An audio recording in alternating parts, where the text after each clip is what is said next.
Hello நண்பர்களே, அனைவருக்கும் வணக்கம். நம்ம இன்னைக்கு பார்க்க போற சம்பவத்தை பார்க்கறதுக்கு முன்னால உங்ககிட்ட ஒரு விஷயத்த சொல்லிடலாம் அப்படின்ட்டு இருக்கிறேன். நம்மளுடைய புதிய அமானுஷ கதைகள் சேனலுக்கு வரக்கூடிய அனைத்து நண்பர்களுக்கும் என்னுடைய அன்பார்ந்த நன்றிகள். நம்மளுடைய புதிய அமானுஷ கதைகள் சேனலை நிறைய பேர் புதுசா வரக்கூடியவங்க சப்ஸ்கிரைப் பண்ணாம வீடியோ பார்த்துட்டு இருக்கீங்க. தயவு செய்து சப்ஸ்கிரைப் பண்ணிக்கிட்டு வீடியோவும் பார்த்துருங்க. மறக்காம பெல் ஐகானை தட்டிருங்க. உங்க லைஃப்ல இத மாதிரியான அமானுஷ்ய சம்பவங்கள் ஏதாவது நடந்திருந்தா அதை என்னுடைய வாட்ஸ்அப் நம்பருக்கு ஒரு வாய்ஸ் நோட் மற்றும் மெசேஜ் நீங்க அனுப்பலாம். என்னுடைய வாட்ஸ்அப் நம்பரை டிஸ்கிரிப்ஷன்ல கொடுத்துருக்கிறேன், இந்த டிஸ்பிளேலயும் தெரியும். கண்டிப்பா ஃபாலோ பண்ணிக்கிடுங்க. வாங்க இன்னைக்குள்ள வீடியோக்குள்ளாடி நம்ம போயிடலாம்.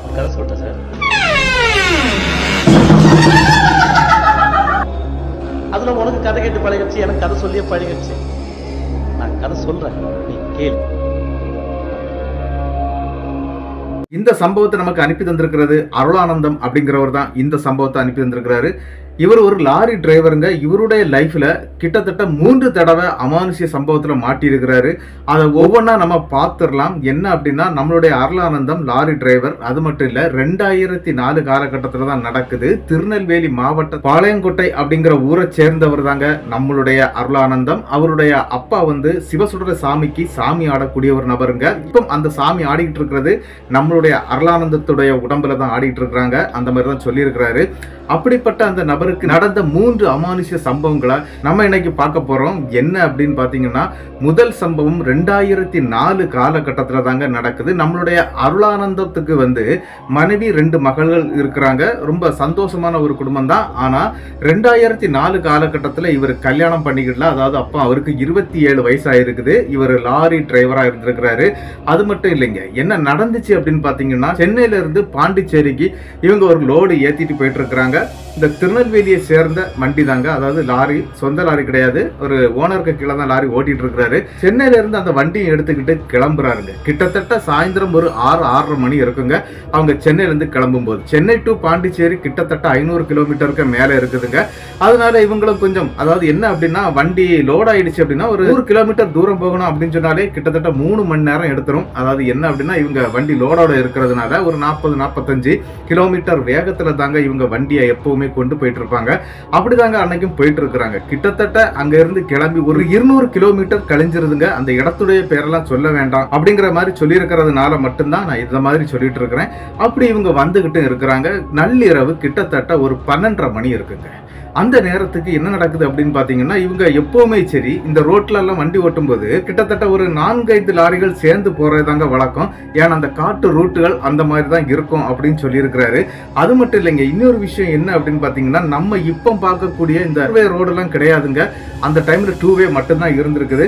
அதுல அங்கிருந்து இங்கிருந்து பஸ்ஸுகள், வண்டிகள், லாரிகள் எல்லாம் போயிட்டு வந்துகிட்டு தான் இருக்கும். ஆனா அன்னைக்கு இவங்க போகும்போது லாரிகள் எதுவும் இல்லைங்க. இவங்க சிங்கிளா தான் லோட் அடிச்சு வந்துட்டு இருக்கிறாங்க. இருந்தாலும் வழிகள்ல இவங்களுக்கு தெரியக்கூடிய நபர்கள் நிறைய பேர் இருப்பாங்க. அதாவது லாரி டிரைவர்கள். அவங்க கூட அப்படி நம்ம பின்பற்றி போயிடலாம் அப்படின்னு சொல்லிட்டு தாங்க வந்துட்டு இருக்கிறாங்க. அப்படி வந்துகிட்டே இருக்கும்போது என்னன்னா, இவங்க ஒவ்வொரு கிலோமீட்டர் கழியும் போதும் ஒவ்வொரு இடத்தை பாக்குறாங்க. எல்லா இடத்துலயுமே இவங்களுக்கான தெரிந்த நண்பர்களுடைய லாரிகள் இல்லைங்க. இருந்தாலும் சரி, நம்ம வேலையை நம்ம பார்த்துக்கிட்டு போயிட்டே இருப்போம், எங்கேயும் நிறுத்த வேண்டாம் அப்படின்னு நினைச்ச நம்மளுடைய அருளானந்தம் என்ன பண்றாரு அப்படின்னா, வண்டியை வேகமா விட்டுட்டு இருக்கிறாரு. கிட்டத்தட்ட ஒரு 200 கிலோமீட்டர் ஆண்டின பிறகு ஒரு சம்பவம் நடக்குதுங்க. என்ன அப்படின்னா, இவங்களுடைய வண்டி ஒன் சைடா அப்படியே இழுத்துக்கிட்டே போகுது. அந்த நேரத்துக்கு அருளானந்தம் புரிஞ்சுக்கிட்டாரு என்ன அப்படின்னா, நம்மளுடைய வண்டிக்கு டயர் ஏதோ பஞ்சர் ஆயிடுச்சு அப்படிங்கிற விஷயத்த புரிஞ்சுக்கிட்டாரு. புரிஞ்சுக்கிட்டு என்ன பண்றாரு அப்படின்னா, பக்கத்துல இவருடைய கிளீனர் ஒருத்தர் இருக்கிறாருங்க. இவருடைய நண்பர் தான். அவருடைய பெயர் வில்லியம் அப்படின்னு அழைக்கப்படுதுங்க. அந்த நபர் பக்கத்துல தூங்கிட்டு இருக்கிறாரு. அவர்கிட்ட விஷயத்த சொல்றாரு, டேய் வண்டி இந்த மாதிரி ஏதோ ஒரு டயர் பஞ்சர் ஆயிடுச்சுடா, நம்ம இறங்கி தான் பார்க்கணும் அப்படின்னு சொல்றாருங்க. சரிப்பா நான் இறங்குறேன் அப்படின்னு சொல்லிக்கிட்டு 2 பேருமே வண்டியை ஒரு சைடு ஓரம் கட்டுறாங்க.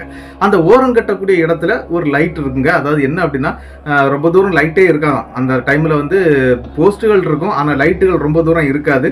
அந்த போஸ்ட் லைட் இருக்கக்கூடிய அந்த இடத்துல வண்டியை ஒதுக்குறாருங்க. அப்படி ஒதுக்கிக்கிட்டு என்ன பண்றாங்க அப்படின்னா, எந்த டயர் பஞ்சர் ஆயிருக்குது அப்படின்னு சொல்லிக்கிட்டு டயரை இறங்கி செக் பண்றாங்க இவங்க 2 பேரும். அப்படி பார்க்கும்போது ரைட் சைட்ல இருக்கக்கூடிய உள்பக்கமா இருக்கக்கூடிய வீலுங்க, பேக் சைட்ல டபுள் வீல் போட்டிருப்பாங்க. அதுல பேக் சைட்ல இருக்கக்கூடிய அந்த வீல்ல தாங்க இந்த மாதிரி பஞ்சர் ஆயிடுச்சு அப்படிங்கறத தெரிஞ்சுக்கிட்டாங்க. உடனே ஜாக்கியை போட்டு அந்த இடத்துல டயரை கலத்தக்கூடிய வேலைகள்லாம் பார்த்துட்டு இருக்கிறாங்க. இவங்க வண்டியுடைய ஸ்டெப்னி பேக்ல இருக்குங்க. அதையும் கலத்தி எடுத்துட்டு டயரையும் மாத்திடுறாங்க. அப்படி டயரை மாத்தி முடிஞ்ச பிறகு ஒரு சம்பவம் நடக்குதுங்க.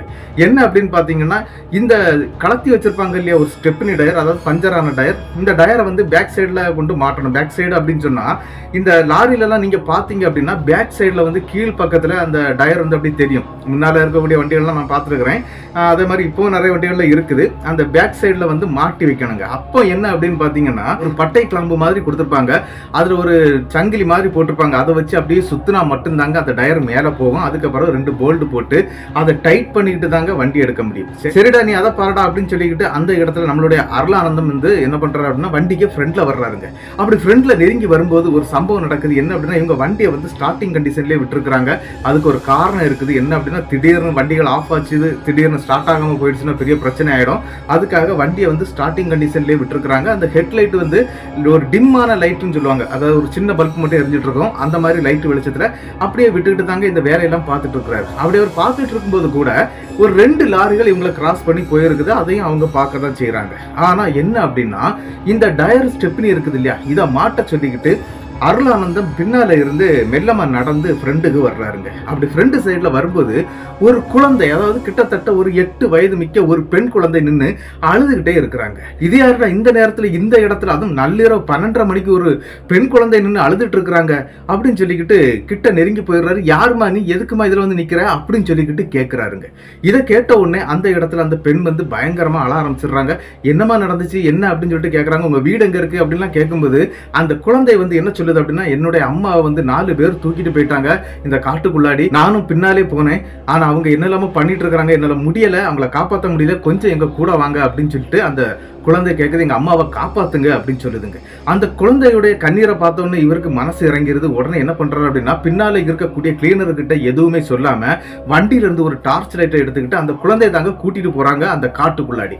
எப்படிமா நீ இந்த இருட்டுக்குள்ளாடி இந்த மாதிரி வந்த அப்படின்னு சொல்லி கேட்கும்போது, இன்னைக்கு பௌர்ணமி, அதனால எனக்கு வழி தெரியும் வாங்க அப்படின்னு சொல்லி கூட்டிட்டு போகுதுங்க. இதை கேட்ட உடனே சரின்னு சொல்லிக்கிட்டு இவர் டார்ச் லைட் அடிச்சுக்கிட்டு போறாருங்க. கிட்டத்தட்ட வண்டி நிக்கக்கூடிய அந்த மெயின் ரோட்ல இருந்து ஒரு 150 மீட்டர் உள்ள தள்ளி போயிடுறாங்க. அப்படி உள்ள போகும்போது உண்மையிலேயே அங்க ஒரு பெண் வந்து நிலை குலைந்த நிலைமையில இருக்கிறாங்க. ஆனா அவங்களுடைய ட்ரெஸ்கள்லாம் அப்படிதான் இருந்திருக்குது. ஆனா அவங்க உடம்பு அவ்வளவு இந்த நகைக்கீறல்கள் ஏற்பட்டு அந்த பெண் இவரை பாக்குறாங்க. யார, நம்மளுடைய அருளானந்தத்தை. அருளானந்தத்தை பார்க்கும்போது அந்த பெண் வந்து டக்குன்னு அப்படியே மயக்க நிலைமைக்கு போயிடுறாங்க. அந்த பெண்ணுடைய கன்னத்துல வேக வேகமா தட்டுறாரு. இவர் தண்ணி எதுவும் எடுத்துட்டு போகல. ஏன்னா அங்க என்ன நடந்ததுன்னு அவருக்கு தெரியாது இல்லையா. தண்ணி எதுவும் எடுத்துட்டு போகலைங்க. அந்த பெண்ணை வந்து அப்படியே தூக்கி தோல்ல போட்டுக்கிட்டு நேர மெயின் ரோட்டுக்கு வந்துடுறாரு. இவருடைய வண்டியுடைய ஃப்ரண்ட்ல கொண்டு வந்து படுக்க வைக்கிறாருங்க. அப்படி படுக்க வச்சுட்டு வண்டியில இருந்து தண்ணி எடுத்து அப்படி தெளிக்க ஆரம்பிக்கிறாரு. ஆனா அந்த பெண் நினைவுக்கே வரலைங்க. அந்த நேரத்துக்கு அந்த இடத்துல 4-5 லாரிகள் வந்துருதுங்க. அந்த லாரிகள்ல இருந்து இறங்கக்கூடிய நபர்கள், அதாவது இந்த டிரைவர் கிளீனர்லாம் இருப்பாங்க இல்லையா, அவங்க என்ன நினைச்சிட்டாங்க அப்படின்னா, இவன் ஏதோ ஆக்சிடென்ட் பண்ணிட்டான் அப்படின்னு சொல்லிக்கிட்டு நம்மளுடைய அருளானந்தத்துக்கு மேல ஒரு தப்பான ஒரு கண்ணோட்டத்துல தாங்க பார்த்துட்டு இருக்கிறாங்க. ஆனா அருளானந்தம் எடுத்து சொல்லிட்டே இருக்கிறாரு, இந்த மாதிரி தான் நடந்துச்சு, இந்த மாதிரி தான் அந்த பொண்ணை நான் உள்ள இருந்து தூக்கிட்டு வந்தேன் அப்படிங்கிற விஷயம் எல்லாம் சொல்றாங்க. ஆனா இவரை எல்லாருமே எல்லா விதத்திலையுமே தப்பா தாங்க பாக்குறாங்க. இவர் தான் சொல்றாரு என்ன அப்படின்னா, இந்த 8 வயசு குழந்தைகிட்ட கேளுங்க அப்படின்னு சொல்லும்போது அந்த குழந்தை அங்க இல்லைங்க. இதுதாங்க அவருக்கு ஃபர்ஸ்ட் அடின்னு சொல்லலாம். என்ன அப்படின்னா, அந்த 8 வயசு குழந்தை அந்த கூட்டத்திலே இல்லைங்க. நிறைய லாரிகள் வந்துருது. அது மட்டும் இல்ல, 2004 காலகட்டத்தில் இந்த மொபைல்லாம் வந்து பெரிய பெரிய ஆட்கள்கிட்டலாம் இருக்கும். அது இந்த முக்கியமான லாரி டிரைவர்கள்ட்டெல்லாம் இருக்குங்க. அப்படி ஒரு லாரி டிரைவரும் அங்க வந்து இறங்குறாரு. அவர் என்ன பண்ணிடுறாரு அப்படின்னா, பக்கத்துல இருக்கக்கூடிய போலீஸ் ஸ்டேஷனுக்கு கால் பண்ணி விஷயத்த சொல்லிடுறாருங்க. அங்க இருந்து ஆம்புலன்ஸும் கையுமாட்டு அந்த போலீஸ்காரங்க அந்த இடத்துக்கு வந்து சேர்ந்துடுறாங்க.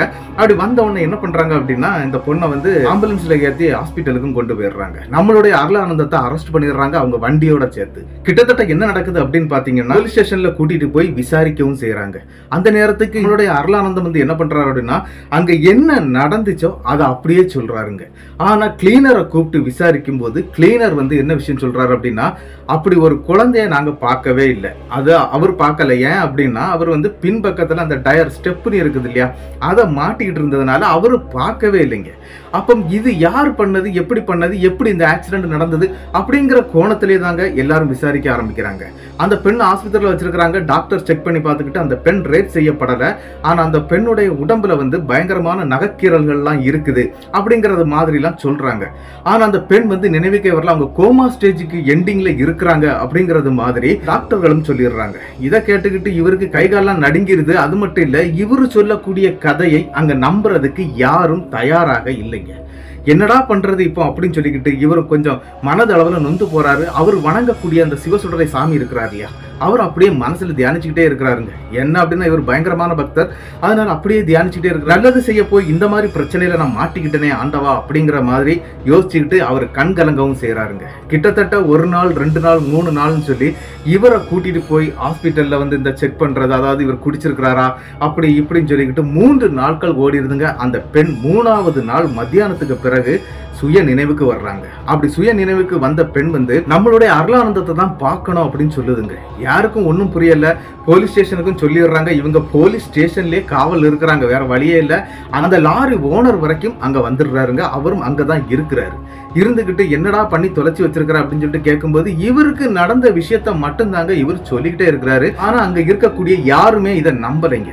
சரின்னு சொல்லிக்கிட்டு என்ன நடக்குது அப்படின்னு பாத்தீங்கன்னா, ஹாஸ்பிட்டலுக்கு அருளானந்தத்தை கூட்டிட்டு போக சொல்லி அந்த பெண் சொல்லி இருக்கிறாங்க. என்ன அப்படின்னு அந்த பிரச்சனையில மாட்டினாங்க இல்லையா, அந்த பெண் தான் சொல்லி இருக்கிறாங்க. அதனால அங்க இருக்கக்கூடிய போலீஸ்காரங்க என்ன பண்றாங்க அப்படின்னா இவரை கூப்பிட்டுக்கிட்டு நேரா அங்க போறாங்க. அங்க போகும்போது தாங்க தெரியும் அந்த பெண் யாரு என்ன அப்படிங்கறத வந்து முதல்ல போலீஸ்காரங்க விசாரிக்கிறாங்க. அப்படி விசாரிக்கும் போது அவங்களுக்கு தெரிஞ்சிருது. இந்த ஹாஸ்பிட்டல்ல சேர்க்கும் போது இந்த பொண்ணை பத்தி விசாரிச்சிடுறாங்க. அப்படி விசாரிக்கும் போது பக்கத்து ஊரை சேர்ந்த பெண் தான் இந்த பெண். இந்த பெண் வந்து அன்னைக்கு சாயங்காலம் கோவிலுக்குன்னு போன பெண் ரிட்டர்ன் திரும்பி வரல. இந்த மாதிரி பிரச்சனை ஆயிடுச்சு. ஊரே தேடிட்டு தாங்க இருந்திருக்குது. ஆனா அந்த கோவில் இருக்கிறதுக்கும் இந்த பெண் இருந்த இடமும் வந்து கிட்டத்தட்ட 3 கிலோமீட்டர் வித்தியாசம் இருக்குது. அதனாலதான் அவங்களால கண்டுபிடிக்க முடியல. இந்த பெண் யூஸ் பண்ண டார்ச் லைட் வந்து கோவிலுக்கு போற வழியில கிடைச்சிருக்குது அப்படிங்கிறது மட்டும்தாங்க அந்த ஊர் மக்களுக்கு தெரியும். வேற எதுவுமே தெரியாது. கடைசியில இந்த மாதிரி 12:30 மணிக்கெல்லாம் இந்த மாதிரி நடந்துருச்சு அப்படிங்கிற விஷயத்த வந்து எப்படி அந்த பெண்ணுடைய குடும்பத்தினர் தெரிஞ்சுக்கிட்டாங்க அப்படின்னா இந்த ஹாஸ்பிட்டல்ல கொண்டு சேர்த்திருக்கிறாங்க. அங்க வந்து என்ன அப்படின்னா இந்த பெண்ணுடைய ஊரை சேர்ந்த ஒரு பெண் வந்து நர்ஸா இருக்காங்க. அவங்க தான் சொல்லியிருக்கிறாங்க இது எங்க ஊரை சேர்ந்த பொண்ணு அப்படின்னு சொல்லி வீட்டுக்கு தகவல் கொடுத்து தான் அவங்க குடும்பமே அங்க வந்திருக்குதுங்க. இருந்தாலும் இந்த பெண் வந்து சுய உணர்விலே இல்லை. இந்த பெண்ணுக்கு என்ன நடந்துச்சுன்னு அவங்க குடும்பத்துக்கும் தெரியாது. ஆனா அந்த பெண் முழிச்சிடுறாங்க. கண் முழிச்ச உடனே என்ன சொல்லியிருக்கிறாங்க அப்படின்னா இந்த மாதிரி ஒரு நபர் வந்தாரு, அவரை எனக்கு பார்த்தே ஆகணும் அப்படின்னு சொல்றாங்க. நடந்துச்சுமான்னு கேட்கும்போது அந்த சமயத்துல அந்த பெண் எதுவுமே சொல்லலைங்க. அப்படி எதுவுமே சொல்லாதனால என்ன நடக்குது அப்படின்னா உடனே அருளானந்தத்தை கூப்பிட்டுட்டு போலீஸ்காரங்க, அதுக்கு பிறகு அந்த லாரியுடைய ஓனர், கிளீனர் எல்லாருமே அங்க போயிடுறாங்க. அந்த ஹாஸ்பிட்டலுக்கு போய் அந்த பொண்ணை பாக்குறாங்க. அப்படி அந்த பொண் பெட்ல இருந்து படபடான்னு இறங்கி நம்மளுடைய அருளானந்தத்துடைய காலில் விழுந்து கதறி அழுதுறதுக்கு. என்ன அப்படின்னா இவர் தான் காப்பாத்தினாரு அப்படிங்கிற விஷயம் வந்து அந்த பொண்ணுக்கு நன்றாகவே தெரிஞ்சிருக்குது. அதனால காலில் விழுந்து அண்ணே நீங்க வந்து என்ன காப்பாத்துனீங்க அண்ணே, என்னெல்லாம் நடந்துச்சு தெரியுமானேன்னு சொல்லிட்டு அப்புறம் தாங்க ஒப்பாரியோட அந்த கதையை சொல்ல ஆரம்பிக்குது. என்ன நடந்திருக்கு அப்படின்னு பாத்தீங்கன்னா இந்த பெண் வந்து அவங்க ஊர்ல இருந்து நாகாத்தம்மன் அப்படின்னு சொல்லக்கூடிய ஒரு கோவில் இருக்குங்க. அது இந்த காட்டுக்குள்ளதான் இருக்குதுங்க. இந்த காட்டுக்குள்ள வந்து என்ன அப்படின்னா பௌர்ணமி மற்றும் அமாவாசை அன்னைக்கு சாயந்தர நேரம் 6 மணிக்கு மேல ஒரு பெரிய பூசை நடக்குங்க. அந்த பூசைக்கு வந்து கிட்டத்தட்ட அந்த ஊர்ல இருக்கக்கூடிய ஒரு 50-60 பெண்கள் போறது வழக்கங்க. ஆனா கூட்டமா போவாங்க, கூட்டமாட்டே வந்துருவாங்க. என்ன அப்படின்னா இந்த ரோட்டை விட்டு 1.5 கிலோமீட்டர் உள்ள இருக்குங்க அந்த காட்டு பகுதிக்குள்ளாடி. அப்படி அந்த கோவில்ல போய் சில விஷயங்கள் இந்த பௌர்ணமி அன்னைக்கும் அமாவாசை அன்னைக்கும் சில பரிகாரங்களை பண்ணாங்க அப்படின்னா அந்த பரிகாரம் வந்து அப்படியே ஏத்துக்கிடுமா. அதாவது என்ன அப்படின்னா அந்த நாகதோஷம்லாம் இருக்கும் இல்லையா, அந்த மாதிரி நபர்களுக்கு அந்த தோஷம்லாம் நீங்கி அவங்களுக்கு ஒரு நல்ல லைஃப் அமையும் அப்படிங்கிற மாதிரி தாங்க அந்த கோவில் வழிபட்டுட்டு வர்றாங்க. அது ஒரு கன்னி நாகாத்தா அப்படின்னு சொல்றாங்க. அந்த மாதிரியான ஒரு அம்மன் தாங்க அந்த காட்டுக்குள்ள இருக்குது. இந்த கோவிலுக்கு அடிக்கடி போயிட்டு வர்றது பழக்கம் தாங்க இந்த பொண்ணுக்கு. இந்த சம்பவம் நடக்கக்கூடிய அன்னைக்கு இந்த பொண்ணுக்கு என்ன நடந்தது அப்படின்னு பாத்தீங்கன்னா அன்னைக்கு எல்லாருக்கும் கூட கிட்டத்தட்ட ஒரு 50-60 பெண்கள் வந்து போயிருக்கிறாங்க. இவங்களுக்கு பாதுகாப்புக்கு அந்த பூசாரி தாங்க முதல்ல உள்ள போவாரு. இவருடைய பின்னாலதான் இவங்களும் போயாகணும். அப்படிதான் போயிட்டு அதே மாதிரி பூசாரி இவங்களை முன்ன அனுப்பிக்கிட்டு அவரு பின்னால நடந்து வருவாரு. அதுதான் எல்லாரையும் கூட்டிட்டு போறதும் ரிட்டர்ன் கொண்டு விடுறது மட்டும் இருந்திருக்கிறாருங்க அந்த பூசாரி. அப்படி என்ன நடந்துச்சு அப்படின்னு பாத்தீங்கன்னா கோவில்ல அன்னைக்கு பௌர்ணமி பூசை நடக்குதுங்க. அந்த பௌர்ணமி பூசை நடக்கும் போதே முதலா இந்த பெண்ணை தாங்க கூப்பிட்டுருக்காங்க. இந்த பெண் அப்படின்னு சொல்றேன். அவங்க பேர் வந்து செல்விங்க. இந்த செல்வி அப்படிங்கிற அந்த பொண்ணை வந்து கூப்பிட்டு அந்த அம்மன் வந்து ஒரு விஷயத்த சொல்றாங்க. உனக்கு ஒரு பிரச்சனை வரப்போகுது, ஒன்னு நான் அதுல இருந்து காப்பாத்துவேன், நீ பயப்படாத அப்படிங்கிற மாதிரி சொல்லியிருக்குங்க. இந்த பொண்ணுக்கு அந்த டைம்ல அதான் நம்மளுடைய செல்விக்கு வந்து அது என்னன்னே தெரியல. அப்போ அவங்க புரிஞ்சுக்கிடவும் இல்லை. சரி அவங்க கொஞ்சம் விளையாட்டுத்தனமா இருந்திருக்கிறாங்க. ஏன்னா அவங்க ஒரு 17-18 வயசான பெண் தாங்க. இருந்தாலும் சரின்னு சொல்லிக்கிட்டு அவங்க பாட்டுக்கு நின்றுட்டு இருக்கிறாங்க. இந்த பூசை வந்து கரெக்டா ஒரு 6:50 முடிஞ்சிருங்க. அங்க அதுக்கு பிறகு யாருமே நிக்க கூடாது, அங்க இருந்து எல்லாருமே கிளம்பிடணும் அப்படிங்கறது தாங்க அங்க உள்ள ரூல்ஸ். என்ன நடந்துட்டு அப்படின்னு பாத்தீங்கன்னா 6:50 அப்படிங்கிற டைம்ல எல்லாருக்கும் அருள்வாக்கு சொல்லிக்கிட்டு இருக்கக்கூடிய அந்த கன்னி தேவதை வந்து மலையேறுறாங்க. அதாவது பூசாரிக்கு உடம்புல இருந்து போயிருது. அந்த நேரத்துல நம்ம நம்மளுடைய இந்த செல்வி அப்படிங்கிற அந்த பெண்ணுக்கு வந்து இயற்கை உபாதை வந்துருது. அதாவது அவங்களுக்கு பாத்ரூம் போகணும்.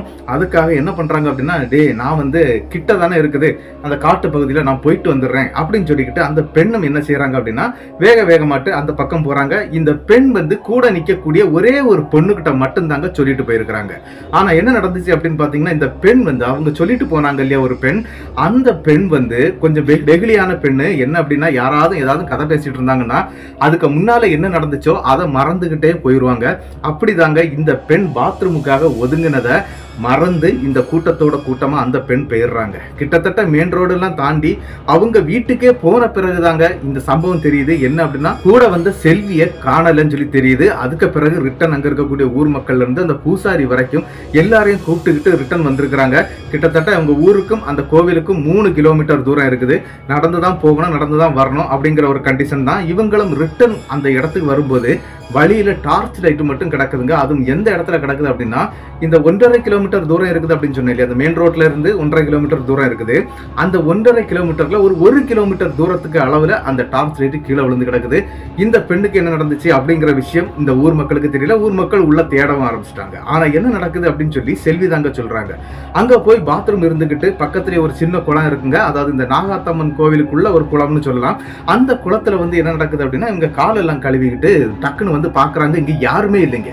அரண்டுறாங்க. அந்த இடத்துல கொஞ்சம் பயம் உங்க மனசுக்குள்ள வருது. இருந்தாலும் நம்மளுடைய நாகாத்தம்மா நம்மளை காப்பாத்துவா அப்படிங்கிற ஒரு நம்பிக்கையில கையில டார்ச் வச்சிருக்காங்க. டார்ச் லைட் அடிச்சுக்கிட்டே இவங்களும் வேகமா நடக்க ஆரம்பிக்கிறாங்க. கொஞ்சம் ஓடியே நடக்கிறாங்க. என்ன அப்படின்னா, எப்படி இவங்க இவ்வளவு தூரம் தான் போயிருப்பாங்க, அதுக்கடையில நம்ம கிட்ட போய் சேர்ந்துடலாம் அப்படின்னு சொல்லிக்கிட்டு செல்வியும் பின்னாலே வேகமா நடந்துகிட்டே இருக்கிறாங்க. அப்படி நடந்து வந்துட்டு இருக்கும்போது என்ன அப்படின்னு பாத்தீங்கன்னா, ஒரு 3/4 கிலோமீட்டர் ஆகும்போது இந்த கோவிலுடைய எல்கை முடியுதுங்க. அந்த கன்னி தெய்வத்துடைய எல்கை முடியுது. அதன் பிறகு அவ்வளவுமே சுடுகாடு தாங்க ஒரு சைடு. அதாவது சுடுகாடுனா அந்த வழிப்பாதை வந்து மொத்தமே ஒரு 4 அடி வீதி தான் இருக்கும். அந்த காட்டு பாதை அப்படின்னு சொல்றாங்க. அந்த 4 அடி பாதையில தான் இவங்க நடந்து வந்துட்டு இருக்காங்க. என்ன அப்படின்னா, லைட் எதுவுமே கிடையாதுங்க. நல்ல பௌர்ணமி வெளிச்சங்க, அந்த நிலா வெளிச்சம் இருந்துட்டு இருக்குது. அப்படி இந்த நிலா வெளிச்சத்துல அந்த காட்டு பகுதியில், அதாவது பார்த்தா தெரியும் இல்லையா, காட்டு பகுதிக்குள்ள நிலா வெளிச்சம் இருந்தா எந்த மாதிரி இருக்கும்னு, அந்த மாதிரி அந்த வெளிச்சத்தை பார்த்துட்டு இந்த கையில இருக்கக்கூடிய டார்ச் லைட் அடிச்சுக்கிட்டே வந்துட்டு இருக்காங்க. கிட்டத்தட்ட அந்த 3/4 கிலோமீட்டர் கழியுதுங்க. அதாவது அந்த கன்னியம்மன் கோவிலுடைய எல்கை முடியுதுங்க. அப்படி முடியக்கூடிய இடத்துல ஒரு சம்பவம் நடக்குது. என்ன அப்படின்னு பாத்தீங்கன்னா, அந்த சுடுகாட்டுடைய என்ட்ரன்ஸுங்க. அந்த என்ட்ரன்ஸ்ல பிளாக் கலர்ல, அதாவது கருப்பு கலர்ல ஒரு நபர் வந்து அப்படியே கிராஸ் ஆகுறாங்க. இந்த விஷயத்தை வந்து அப்படியே செல்வி நோட் பண்றாங்க. இதை பார்த்துக்கிட்டு என்ன பண்றாங்க அப்படின்னா, சரி நம்ம கூட்டத்துல இருக்கக்கூடிய ஏதோ ஒரு நபர் தான் அங்க போறாங்க அப்படின்னு சொல்லிக்கிட்டு அண்ணா அண்ணா அப்படின்னு சொல்லிக்கிட்டு கூப்பிடுறாங்க. ஏன்னா அந்த உருவத்தை பாக்குறதுக்கு இவங்களுக்கு அவங்க கூட்டத்துல வந்த ஒரு ஆண் நண்பருடைய உருவம் மாதிரி தாங்க தெரியுது. அதனால இவங்களை அண்ணா அண்ணான்னு கூப்பிடுறாங்க. ஆனா கொஞ்சம் கிட்ட வந்துடுறாங்க. அதாவது அந்த நபரை பார்த்த உடனே கொஞ்சம் வேகமா ஓட ஆரம்பிக்கிறாங்க. ஓடி கிட்டையும் வந்துடுறாங்க. அப்படி கிட்ட வந்து பார்க்கும்போது அந்த நபர் ஒரு 10 அடி டிஃபரன்ஸ்ல அங்கேயும் இங்கேயுமா நடந்துட்டே இருக்கிறாங்க. கிட்ட வரும்போது தான் இவ்வளவு ஒரு விஷயம் தெரியுது. அங்க நிக்கிறது வந்து ஆண் கிடையாது, ஆட்கள் கிடையாது, மனிதன் கிடையாது. அங்க நிக்கிறது ஏதோ ஒரு காத்து கருப்பு அப்படிங்கறத தெரிஞ்சுக்கிடுறாங்க. இதை பார்த்த உடனே அந்த இடத்துல இருந்து ரிவர்ஸ்ல ஓடிடலாமான்னு பாக்குறாங்க. என்ன அப்படின்னா, மறுபடியும் கோவிலை நோக்கியே ஓடிடலாமா அப்படின்னு பார்த்துக்கிட்டு இவங்க என்ன பண்றாங்க அப்படின்னா, ஃப்ரெண்ட்ல போகவே இல்லைங்க. டக்குன்னு பின்னால் அடிச்சு திரும்புறாங்க. திரும்பும்போது அவங்களுக்கு இன்னொரு பேரதிர்ச்சி. என்ன அப்படின்னா, இந்த வானத்துல வந்து அப்படி ஒரு கருப்பு கலர்ல ஒரு ட்ரெஸ் போட்டுக்கிட்டு பறந்து வரக்கூடிய ஆள் மாதிரி ஒரு நபர் பறந்து வர்றாருங்க. அப்படி பறந்து வரக்கூடிய ஆளுடைய முகத்தை எல்லாம் பார்க்கவே முடியலைங்க. அந்த கண்ணெல்லாம் வந்து ஒரு வித்தியாசமா இருந்திருக்கு. அது முகம்லாம் அழுகி போன ஒரு சேப்புல தாங்க இருந்திருக்குது. பலார்னு ஒரு அடி கேட்குதுங்க. அதாவது இவங்களுடைய கண்ணத்துல விழுது. அது யார் அடிச்சாங்கன்னே தெரியல. அடிச்ச அடுத்த செகண்ட் இவங்க ஒரு அரை மயக்கத்துக்கு போறாங்க. அப்படி அந்த அரை மயக்கத்துல இவங்களுடைய உடல் வந்து, அதாவது உடல் உறுப்புகள் வந்து வேலையே செய்யலைங்க. அப்படியே இருக்குது, ஸ்தம்பிச்சு போய் இருக்குது அப்படின்னு சொல்லுவாங்க இல்லையா, அந்த மாதிரி இருக்குங்க. டக்குன்னு யாரோ இவங்களை தூக்கிக்கிட்டு பறந்து போறது மாதிரி இவங்களுக்கு ஃபீல் ஆகுது. இவங்களுக்கு எங்க போறோம், என்ன நடக்குது அப்படிங்கறதெல்லாம் தெரியலைங்க. கிட்டத்தட்ட என்ன நடக்குது அப்படின்னு பாத்தீங்கன்னா, அவங்க எங்க இருக்கிறோம் அப்படிங்கறதே அவங்களுக்கு தெரியல. ஆனா இவங்களை சுத்தி ஒரு 4 உருவங்கள் நிக்கிறத தத்ரூபமா பார்த்திருக்கிறாங்க. அதுவும் இவங்களை சுத்தி அப்படியே வந்துட்டே இருக்குது. ஆனா அதனுடைய நகத்தை வச்சு இவங்களுடைய உடம்புல எல்லாம் அங்க இங்க ஸ்கிராச் பண்ணுது. ஆனா அவங்களுக்கு வலி எதுவுமே இல்லை. ஆனா என்னதோ நடக்குது அப்படின்னு நினைக்கக்கூடிய நேரத்துல தாங்க அந்த காட்டு பகுதிக்கு வினாடிக்கு உள்ளாடி நம்மளுடைய அருளானந்தம் உள்ள வர்றாரு. டார்ச் லைட் அடிச்சுட்டு அப்பதான் உள்ள வர்றாருங்க. அப்படி உள்ள வரும்போது அந்த 8 வயசு பொண்ணையும் கூட்டிட்டு வர்றாரு. ஆனா அந்த இடத்துல இந்த செல்விங்கிற பெண் வந்து அந்த 8 வயது குழந்தையை பார்க்கவே இல்லைங்க. அவங்கள அந்த ஹாஸ்பிட்டல்ல வச்சு இதுதான் சொல்றாங்க, அப்படி நான் எந்த குழந்தையும் பார்க்கல, நான் உள்ள இருந்தது தனியா தான் இருந்தேன், தனியா தான் ரிட்டர்ன் வந்தேன், ஆனா என் கூட எந்த குழந்தையும் கிடையாது, உங்களை எந்த குழந்தை கூட்டிட்டு வந்ததுன்னு எனக்கு தெரியல அப்படிங்கிற மாதிரி எல்லாம் செல்வியும் சொல்றாங்க. அந்த நேரத்துல உங்க முகத்தை மட்டும்தான் நான் பார்த்தேன், ஏதோ கடவுளே நேர்ல வந்தது மாதிரி இருந்தது அண்ணா அப்படின்னு சொல்லிக்கிட்டு அங்க நடந்த அந்த அனைத்து சம்பவத்தையும் அப்படியே சொல்லி முடிக்கிறாங்க. இதை கேட்ட உடனே அங்க இருக்கக்கூடிய மக்களுக்கு எல்லாம் பூரிச்சு போகுது. என்ன அப்படின்னா, இவரு ஒரு கதை சொன்னாரு, யாரு, நம்மளுடைய அருளானந்தம் ஒரு கதை சொன்னாரு, இந்த பெண் ஒரு கதை சொல்றாங்க. அங்க இருக்கக்கூடிய போலீஸ்காரங்க வரைக்கும் என்னம்மா இந்த காலத்துல போய் இந்த மாதிரி பேய் இருக்கு பிசாசு இருக்குன்னு சொல்லிட்டு இருக்கிற அப்படிங்கிற மாதிரி எல்லாம் விஷயத்த சொல்றாங்க. இருந்தாலும் இவர் சொன்ன கதைக்கும் இந்த பெண் சொன்ன கதைக்கும் ரெண்டுமே ஒத்து போகுதுங்க. என்ன அப்படின்னா, அவரை வந்து யாரோ வந்து கூட்டிட்டு வந்தாங்க, அதே மாதிரி இந்த பொண்ணை வந்து 4 உருவங்கள் துரத்தி இந்த மாதிரிலாம் பிரச்சனை பண்ணி இருக்குது அப்படிங்கிற மாதிரி தான் சொல்லியிருக்கிறாங்க. அந்த பெண், அதாவது நம்மளுடைய செல்வி வந்து எக்காரத்தை கொண்டும் அது மனிதர்கள் கிடையாது அப்படிங்கறத வந்து அடிச்சு சொல்லிடுறாங்க. அது மட்டும் இல்ல, இவங்க உடம்புல நகைக்கீரல்கள் மட்டும்தான் இருக்குது, அதாவது ரத்த கரையோட. அதன் பிறகு அவங்களுக்கு எந்த விஷயமும் நடக்கிறங்க. என்ன ஆயிட்டு அப்படின்னா, இந்த இதெல்லாம் முடிஞ்சு நம்ம அருளானந்தத்தை வந்து ரிலீஸும் பண்ணிடுறாங்க. என்ன அப்படின்னா, இந்த கேஸ்ல அவருக்கு எந்த பிரச்சனையும் இல்லை, காப்பாத்தினவரை நம்ம போட்டு இவ்வளவு தூரம் டார்ச்சர் பண்ணிட்டோமே அப்படின்னு சொல்லி வருத்தப்பட்டிருக்கிறாங்க. ஆனா அந்த ஊருக்காரங்க எல்லாம் சேர்ந்து முதல்ல வந்து நம்மளுடைய அருளானந்தத்தை அடிச்சு கொள்ளது வரைக்கும் ரெடி பண்ணியிருக்கிறாங்க. அதுக்கு பிறகு இந்த பெண் சொன்ன பிறகுதாங்க அருளானந்தம் தப்பி இருக்கிறாரு. அப்படிதாங்க இந்த அந்த இடத்துல முடியுது. ஆனா நம்மளுடைய அருளானந்தத்துக்கு ஒரு கேள்வி மனசுக்குள்ள இருக்குங்க. என்ன அப்படின்னா, அந்த 8 வயசு குழந்தை யாரு அப்படிங்கிற அந்த கேள்வி அவருடைய மனசுல இருக்குது. அதனால என்ன நடக்குது அப்படின்னு பாத்தீங்கன்னா, லாரியை எடுத்துக்கிட்டு லோடெல்லாம் இறக்கிட்டு வண்டியை கொண்டு லாரி குடோன்ல விட்டுக்கிட்டு இவரு லீவு போட்டுட்டு போயிடுறாரு. கிட்டத்தட்ட எனக்கு 2-3 நாள் லீவ் கொடுத்துருங்க அப்படின்னு சொல்லிக்கிட்டு வீட்டுக்கும் போயிடுறாரு. வீட்டுக்கு போனதும் அவங்க குடும்ப தெய்வம் இருக்குதுங்க, அதாவது சிவசுடலை அப்படிங்கிற சாமியை தான் இவங்க குல தெய்வமா வச்சு கும்பிட்டு இருக்கிறாங்க. அந்த தெய்வத்துக்கு அன்னைக்கு வெள்ளிக்கிழமை இந்த மாதிரி படையல் கிடையெல்லாம் பண்ணி எடுத்து சாமி கிட்ட இந்த விஷயத்தை எப்படியாவது கேட்டு தெரிஞ்சுக்கிடணும் அப்படின்னு சொல்லிக்கிட்டு தான் எல்லாம் பண்றாங்க. அப்படி பண்ணும்போது மஞ்சப்பால் அப்படின்லாம் சொல்லுவாங்க, இந்த மஞ்சப்பால் எல்லாம் கொதிக்க வச்சு அதுல சில பூக்கள் எல்லாம் போட்டு அதை அப்படியே கோரி மேலெல்லாம் ஊத்துவாங்க. அந்த மாதிரியான பூஜை கொடுக்கப்படுதுங்க சிவசுடலை கோவிலுக்கு. அப்படி கொடுக்கும்போது அவங்க அப்பா தான் அந்த இடத்துல இருந்து அந்த டைம்ல சாமி ஆடிட்டு இருக்கிறாரு. யார் அப்படின்னா, நம்மளுடைய அருளானந்தத்துடைய அப்பா. அப்படி சாமி ஆடும்போது உடனே அந்த இடத்துல அவங்க அப்பா உடம்புல வந்த அந்த சிவசுடலை சாமி என்ன பண்றாரு அப்படின்னா, இவருடைய தோல்ல தட்டி கொடுக்குறாரு. ஒண்ணு இல்லடா, நீ செய்தது நல்லதுதான், உனக்கு துணையா நின்னது அந்த கன்னி நாகாத்தா அப்படிங்கிற அந்த அம்மன் தான் உனக்கு துணையா நின்னா, உன்னை அந்த இடத்துக்கு கூட்டிட்டு போனது அவதான் அப்படிங்கிற மாதிரி எல்லாமே சொல்ல அந்த இடத்துல நம்மளுடைய அருளானந்தம் வந்து ஒரு விஷயத்த கேட்கிறாரு. என்ன அப்படின்னா, அவங்க ஒரு தெய்வம், கன்னி நாகாத்தா அப்படின்னு சொல்லிக்கிட்டு அவங்க ஒரு பெரிய தெய்வம். அது மட்டும் இல்ல, இந்த பௌர்ணமி அமாவாசை காலகட்டத்துல எந்த பூஜை பண்ணாலும் அவங்க சில பல வேலைகளை செய்து அந்த அருளை பெற்றுக்கொள்றது தான் மக்களுடைய வழக்கமா இருக்குது. அப்படி போயிட்டு வந்த அந்த பெண்ணுக்கு ஏன் இந்த மாதிரி ஒரு சம்பவம் நடந்துச்சு அப்படிங்கறது மாதிரி கேட்கிறாருங்க. அந்த நேரத்துல அந்த சிவசுடலை தாங்க ஒரு விஷயத்த சொல்றாரு. என்ன அப்படின்னா, இது அவளுடைய பூர்வ ஜென்ம கர்மா வினை அப்படின்னு சொல்லிடுறாருங்க. அந்த மாதிரி இருக்கிறதுனால அந்த இடத்துல நீதான் அந்த பொண்ணை காப்பாற்ற வேண்டிய நிலைமை, உன்னுடைய கர்மா வினை அதுதான் அங்க நடந்தது. அதை யாராலையும் மாற்ற முடியாது, கீழே இருக்கக்கூடிய உபதெய்வங்களால அதை எதுவுமே பண்ண முடியாது அப்படிங்கிறது மாதிரி எல்லாம் அந்த சாமி அங்க சொல்லி இருக்கிறாரு. இதெல்லாம் கேட்டு பூரிச்சு போயிடுறாங்க. என்ன அப்படின்னா, அங்க வந்தது கன்னி நாகாத்த அம்மன் அப்படிங்கிற அந்த அம்மன் தான் வந்திருக்குது அப்படிங்கிறது தெரிஞ்ச உடனே இவருடைய உடம்பெல்லாம் புல்லரிச்சிருதுங்க. இருந்தாலும் இந்த விஷயங்கள்லாம் கேட்டு தெரிஞ்சுக்கிறாரு. இப்படி அந்த சம்பவம் அப்படி முடியுதுங்க. 2004 காலகட்டத்துல தான் இந்த சம்பவம் நடந்து அவருக்கு முடிஞ்சிருக்குது. ஆனா அதன் பிறகு இன்னி ஒரு சம்பவம் நடக்குதுங்க. 2016 காலகட்டத்துல தாங்க அடுத்த சம்பவம் நடக்குது. என்ன அப்படின்னு பாத்தீங்கன்னா, சேலம் டு பெங்களூர் ரோட்ல தாங்க இவருக்கு அடுத்த சம்பவம் நடக்குது. என்ன அப்படின்னா, இது ஒரு சின்ன சம்பவம் தாங்க. இவர் லாரியை ஓட்டிட்டு இருக்கிறாரு. இந்த டைம்ல இவருடைய கிளீனர் அப்படி வில்லியம் அப்படின்னு தான் சொன்னேன் இல்லையா, இந்த டைம்ல வந்து டிரைவரா இருக்கிறாரு. இவங்க கிட்டத்தட்ட ஒரே ஓனர் கிட்ட தாங்க 5-6 லாரி ஓட்டிட்டு இருக்கிறாங்க. வில்லியம் இப்ப டிரைவரா இருக்கிறாரு, அவர் ஒரு லாரியை ஓட்டிட்டு இருக்கிறாரு. அப்படி இவங்க டிரைவரா இருக்கிறாங்க. இப்ப இருக்கக்கூடிய அந்த கிளீனர் வந்து அவருடைய பேர் வந்து தாஸ் அப்படின்னு அழைக்கப்படுதுங்க. அவர் தான் பக்கத்துல உட்கார்ந்து இருக்கிறாரு. அவர் தூங்கவோ வாங்கவோ செய்யல. சேலம் டு பெங்களூர் ரோட்ல வந்து வண்டி வந்துட்டு இருக்குது. அதாவது 2016 2016 காலகட்டத்தில் ரோடெல்லாம் பெருசான காலகட்டங்கள் தாங்க. அப்படி வந்துகிட்டு இருக்கும்போது என்ன நடக்குது அப்படின்னு பாத்தீங்கன்னா, வலது பக்கத்துல ஒரு வண்டி ஆக்சிடென்ட் ஆயிருக்குங்க. அதாவது அம்பாசிடர் கார் வந்து ஒரு பஸ்ல மோதி ரொம்ப டேமேஜ் ஆன நிலைமையில அந்த வண்டி ஆக்சிடென்ட் ஆயிருக்குது. அதுல வந்து அந்த லெப்ட் சைடு பக்கமா இருந்த நபர் வந்து, அதாவது அவங்க தலையெல்லாம் வெளியே தொங்கிருது, அந்த டோரை விட்டு வெளியே வந்திருக்குங்க. அந்த மாதிரி இறந்து போய் கிடக்குறாரு.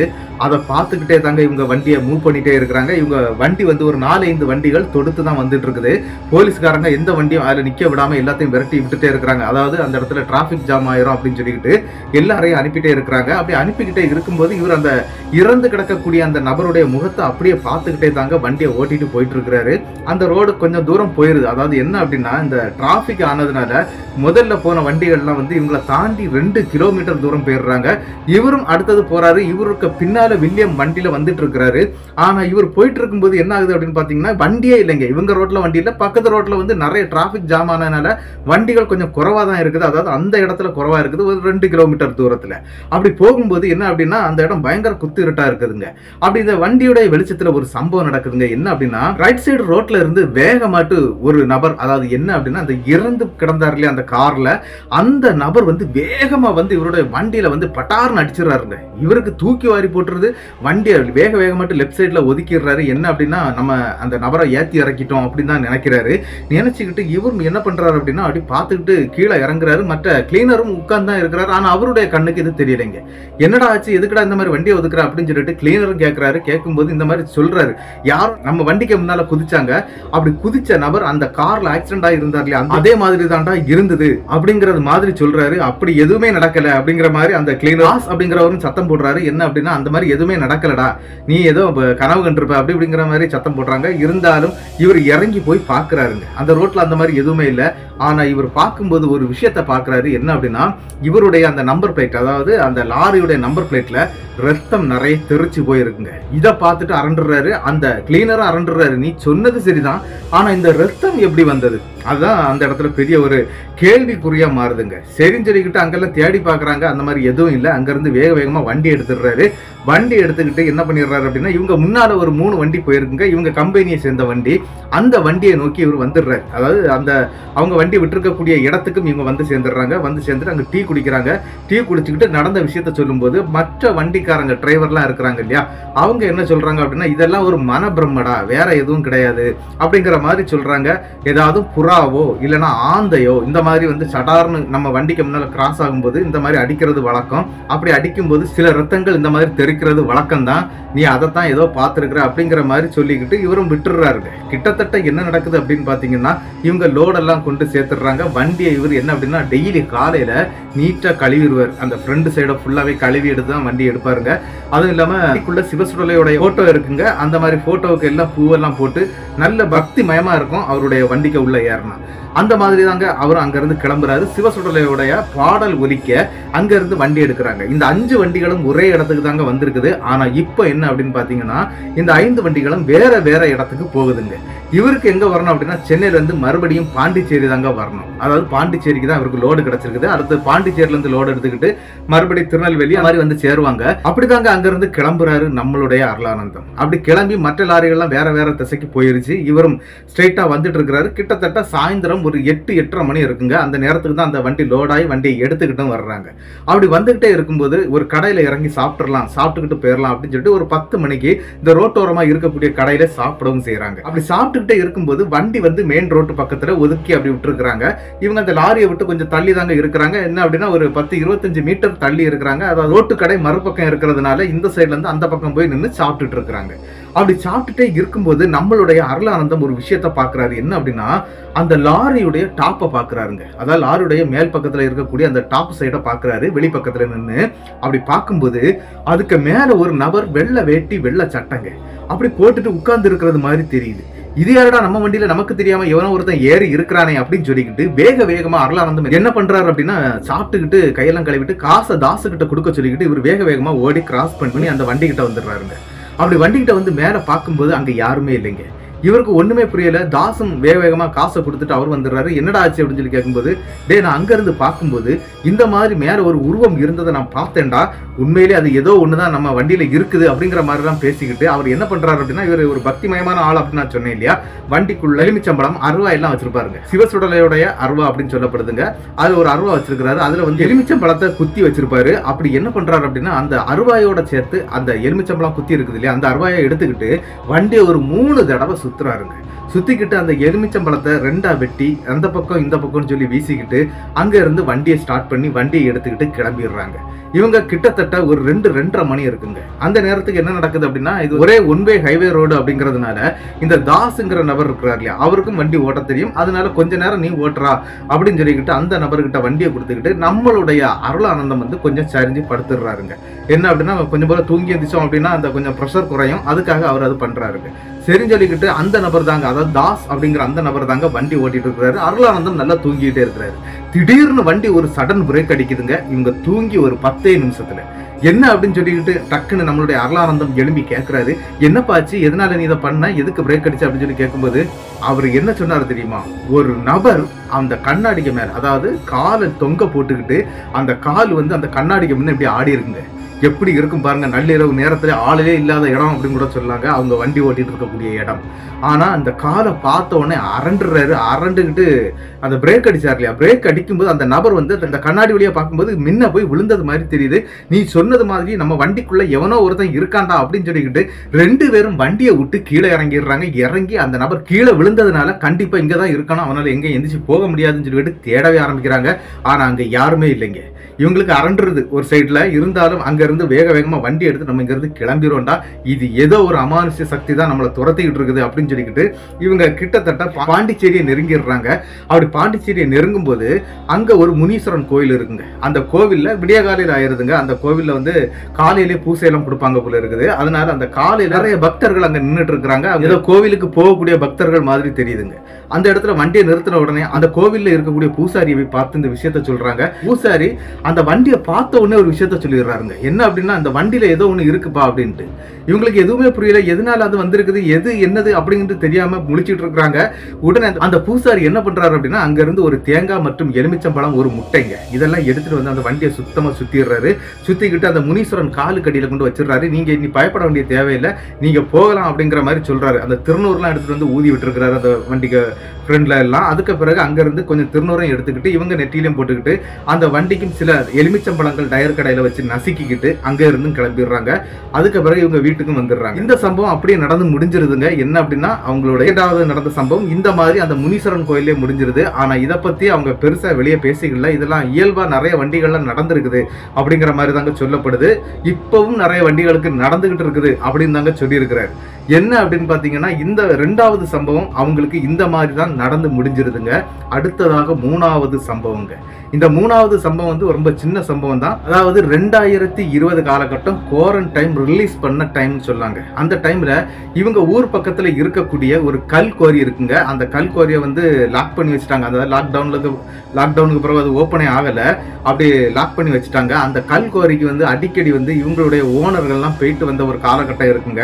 அதாவது என்ன அப்படின்னா, ஒரு 4-5 லாரிகள் வந்து இந்த இவருடைய ஓனருக்கு இருக்கக்கூடிய லாரிகள் அந்த கல்குவாரியிலும் ஓடிட்டு இருந்திருக்குது. லாக்டவுன் டைம்ல வந்து அந்த 2 லாரிகள் வந்து அங்கே நிறுத்தி வைக்கப்பட்டிருந்திருக்கு. எங்க அப்படின்னா அந்த கல்குவாரியில. அதனால அந்த லாக்டவுன் வந்து ரிலீஸ் பண்ணிட்டாங்க இல்லையா, அந்த லாரிகளை எடுத்துட்டு வந்துடலாம் அப்படின்னு சொல்லிக்கிட்டு இவங்களும் போயிருக்கிறாங்க. அப்படி போகும்போது நம்மளுடைய அருளானந்தம் என்ன பண்றாரு அப்படின்னா, அங்க நிறைய தண்ணி தேங்கி நிக்கிறத பாக்குறாரு. என்ன அப்படின்னா, அந்த கல்லு உடைச்சி எடுத்திருப்பாங்க இல்லையா, அதுல அந்த குளம் குட்டையா இருக்கும், அந்த மாதிரி தண்ணிகள் நிறைய தேங்கி நிக்கிறத பாக்குறாரு. அதுல நிறைய மீன்கள் இருக்கிறத பாக்குறாருங்க. இதை பார்த்த உடனே சரி, நமக்கு நள்ளிரவு நேரத்துல அவங்க மீன் பிடிக்க போற பழக்கம்லாம் இருக்குங்க. நள்ளிரவு நேரத்துல போய் நம்ம மீன் பிடிக்கலாம், நம்ம பசங்க 2 பேரை கூட்டிட்டு இந்த இடத்துக்கு வரலாம், ஏன்னா அந்த இடம் அவ்வளவு ஃப்ரீயா இருக்குது, சரி நமக்கு அதை பண்ணலாம் அப்படின்னு சொல்லிக்கிட்டு இவங்களை என்ன பண்றாங்க அப்படின்னா, அன்னைக்கு அந்த லாரியை எடுத்துக்கிட்டு வந்துடுறாங்க. வந்துகிட்டு அன்னைக்கு நைட்டே அவர் ஒரு பிளானை போடுறாரு. தன்னுடைய தெரிந்த நண்பர்கள், அதாவது இந்த தாஸ், அதுக்கு பிறகு இன்னும் 2 நண்பர்கள் இருக்கிறாங்க. அதுல 2 பேர் வந்திருக்கிறாங்க. தாஸ் மற்றும் வேற இன்னொரு நண்பர் வந்திருக்கிறாரு. இவங்க 3 பேரும் சேர்ந்து இந்த நள்ளிரவு நேரத்துல அந்த கல்குவாரிக்குள்ள இருக்கக்கூடிய அந்த குளங்குட்டைக்குள்ள வந்து இந்த மாதிரி மீன் பிடிச்சிடலாம் அப்படின்னு சொல்லிக்கிட்டு இவங்களும் ட்ரை பண்றாங்க. கிட்டத்தட்ட சாயந்தர நேரம் ஒரு 6-6:30 மணிக்கெல்லாம் இவங்க அங்க போயிடுறாங்க. அப்படி போய் வந்து மீன் பிடிக்கிறதுக்காக தூண்டில் போட்டுட்டே இருக்கிறாங்க. அப்படி தூண்டில் போடும்போது என்ன அப்படின்னா உங்களுக்கு மீனே கிடைக்கலைங்க. ரொம்ப நேரம் கஷ்டப்படுறாங்க. நேரம் போயிட்டே இருக்குது. மணி 10 ஆகுது, 10:30 ஆகுது.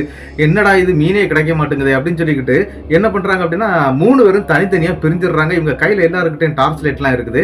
ஆனா இதே மாதிரி அந்த கல்குவாரியில வந்து ஒரு இடையில ஒரு வழி இருக்குங்க. அந்த லாரிகள் வந்துட்டு போகக்கூடிய பாதையை தாண்டி இன்னொரு பள்ளம் இருக்குது. அங்கேயும் மீன் இருக்கிறதா அவர் கவனிச்சிருக்கிறாரு. அதனால என்ன பண்றாரு அப்படின்னா சரி நான் வந்து அந்த பக்கம் போய் பார்க்கிறேன், நீங்க 2 பேரும் இங்க இருங்கடா அப்படின்னு சொல்லிக்கிட்டு நம்மளுடைய அருளானந்தம் என்ன பண்றாரு அப்படின்னா அவருடைய தூண்டிலை எடுத்துக்கிட்டு மறுபக்கம் இறங்குறாருங்க. அப்படி மறுபக்கம் இறங்கும்போது அவருடைய சின்ன வயசுல நடந்த ஒரு அமானுஷ்ய திகில் சம்பவத்தையும் சேர்த்து தான் இதுல சொல்லி ஆகணும். என்ன அப்படின்னா அருளானந்தம் வந்து சின்ன பையனா இருக்கும்போது கிட்டத்தட்ட அவருக்கு ஒரு 6-7 வயசு தாங்க இருக்கும். அந்த நேரத்துல அவங்க ஊருக்குள்ளாடி வந்து கிட்டத்தட்ட ஒரு 7 அடி ஹைட் உள்ள ஒரு பெண்மணி இருந்திருக்கிறாங்க. அவங்கள பார்த்தாலே பயமா இருக்குமா இவருக்கு அந்த சின்ன வயசுல பார்க்கும்போது. ஏன்னா ரொம்ப பிரம்மாண்டமா இருப்பாங்களா அவங்கள பார்க்கறதுக்கு. அவங்க முகமே வந்து ஒரு ஆணுடைய தோற்றத்துல இருப்பாங்களாம் அந்த முகமெல்லாம் பார்க்கறதுக்கு. அதனால அவங்கள பார்த்து நல்ல சின்ன வயசுல பயந்துருக்கிறாங்க. அதே மாதிரி என்ன நடக்குது அப்படின்னு பாத்தீங்கன்னா அந்த உருவம் அவருடைய அந்த சின்ன வயசுலயே அவருடைய மனசுல பதிஞ்சு போயிடுச்சுங்க. அதனால இவர் என்ன பண்றாரு அப்படின்னா இந்த பக்கத்துல இறங்கும் போது அங்க இந்த கல்குவாரி தோண்டின இடம் இருக்குது இல்லையா, கல் உடைச்சு எடுத்த இடம் இருக்குது இல்லையா, அங்க போய் சரி நம்ம தூண்டில் போடலாம் அப்படின்னு நினைச்சுக்கிட்டு கீழே இறங்கிட்டு இருக்கிறாருங்க. அப்படி இறங்கிட்டே இருக்கும்போது பக்கத்துல ஒரு காஞ்சி போன ஒரு மரம் ஒண்ணு நிக்குதுங்க. அது என்ன மரம்னு அவருக்கு தெரியல. அந்த மரத்துக்கு கீழே இந்த 7 அடி ஹைட் உள்ள அந்த பெண்மணி நிக்கிறத அப்படியே தத்ரூபமா பாக்குறாங்க. ஆனா அந்த பெண்ணுடைய கையில வந்து ஒரு விளக்கு இருக்குங்க. இந்த ராந்தல் விளக்குன்னு சொல்லுவோம் இல்லையா, அந்த மாதிரியான ஒரு விளக்கு இருக்குது. இவர் தூரத்துல இருந்து பாக்குறாரு. அதாவது கிட்டத்தட்ட அந்த பெண் நிக்கிறதுக்கும் இவர் பாக்குற அந்த இடம் கேப் எவ்வளவு அப்படின்னு பாத்தீங்கன்னா கிட்டத்தட்ட ஒரு 50 மீட்டர் இருக்குங்க.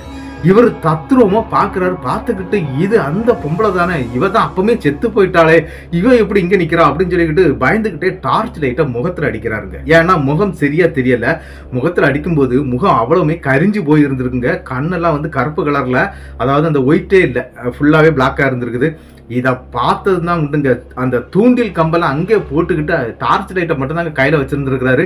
வேகமாட்டு அடிச்சு பிறண்டு இந்த பக்கம் வந்துடுறாரு. இங்க வந்து இந்த 2 நபர்கள் இருந்தாங்க இல்லையா, அவங்க கிட்ட வந்து சொல்றாரு, டே இப்படி நான் ஒரு விஷயத்த பார்த்தேன்டா, என்னால முடியல, பயமா இருக்குடா அப்படி இப்படின்ட்டு. இவர் நல்லா பயந்துட்டாரு. ஆல்ரெடி சின்ன வயசுல இந்த மாதிரி விஷயங்களை பார்த்து பயப்படக்கூடியவங்களுக்கு பெருசானாலும் அதே தன்மை இருக்குங்க. அதே மாதிரிதான் இவர் பார்த்து பயந்துட்டாரு.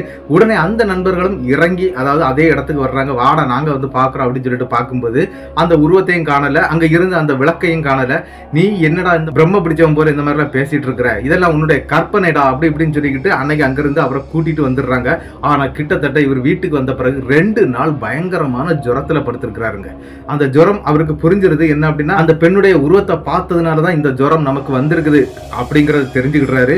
தெரிஞ்சுக்கிட்டு வீட்டுல வந்து சிவசுடலே இருக்கிறாரு இல்லையா, அந்த டைம்ல வந்து என்ன அப்படின்னா அவங்க அப்பா தான் ஆடிட்டு இருக்காரு. 2020ல 2022க்கு பிறகுதான் இப்ப அவர் சாமி ஆடிட்டு இருக்கிறாரு. அப்ப அவங்க அப்பா உடம்புல தாங்க அந்த சிவசுடலை வர்றாரு. வந்து திருநூறுலாம் போட்டுட்டு இந்த மாதிரி ஒரு உருவத்தை பார்த்து இவன் உண்மையிலே பயந்தது உண்மைதான் அப்படிங்கறது மாதிரி சொல்லிக்கிட்டு திருநூறுலாம் போட்டு இனி வரைக்கும் அந்த பிரச்சனை ஒன்றும் வராதுடா அப்படின்னு சொல்லிக்கிட்டு இவருடைய கையில வந்து ஒரு கயரும் கட்டப்பட்டிருக்குங்க. அதுக்கு பிறகு இவருக்கு இந்த மாதிரி எந்த சம்பவமும் நடக்கல. இவர் இப்ப எந்த பிரச்சனையும் இல்லாம லாரி ஓட்டுறதை நிறுத்திட்டேன் அப்படின்னு தான் சொல்லியிருக்கிறாரு. என்னன்னா அவரால் முடியல அப்படிங்கிற மாதிரி சொல்லியிருக்கிறாரு. இப்படிதாங்க இவருடைய லைஃப்ல இந்த 3 சம்பவங்களும் நடந்து முடிஞ்சது. இந்த சம்பவத்தை அனுப்பி தந்தவருடைய அருளானந்தத்துக்கு என்னுடைய பெரிய நன்றிகளை நான் சொல்லிக்கிட்டேன். இந்த சம்பவம் எப்படி இருந்துச்சு அப்படிங்கறத வந்து மறக்காம கமெண்ட் பாக்ஸ்ல கமெண்ட் பண்ணிட்டு போயிருங்க. இந்த வீடியோ உங்களுக்கு பிடிச்சிருந்தா உங்களுக்கு தெரியக்கூடிய அனைத்து நபர்களுக்கும் ஷேர் பண்ணி விடுங்க. நீங்க ஷேர் பண்ணி விட்டா மட்டும்தான் நம்மளுடைய சேனல் மேலும் மேலும் வளரும். அது மட்டும் இல்லைங்க, இந்த வீடியோவுக்கு மறக்காம ஒரு லைக் கொடுத்துருங்க. மறக்காம சப்ஸ்கிரைப் பண்ணிக்கிட்டு பெல் ஐகானை தட்டிருங்க. அடுத்த வீடியோவில் சந்திக்கும் வரை உங்களிடமிருந்து விடைபெறுவது உங்கள் நாகர்கோவில் நாகராஜன். நன்றி நண்பர்களே.